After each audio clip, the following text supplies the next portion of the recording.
5ই আগস্টের পরে বেশ কিছু মামলা হয়েছে। এখানে কিছু সুবিধাবাদী শ্রেণীর মানুষ এগুলোর সুযোগে ভোগান্তি সৃষ্টির জন্য অনেককে আসামি করেছে, যারা সেখানে জড়িত থাকার প্রশ্নই আসে না।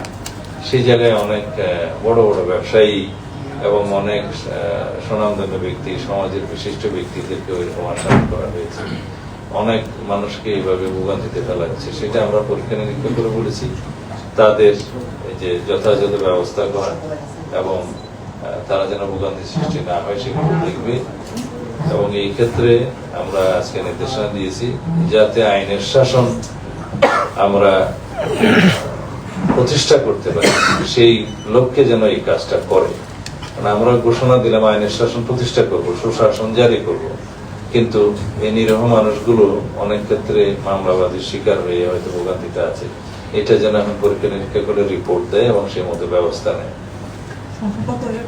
এটা এখনো বলতে পারবো না, এটা দেখতে হবে।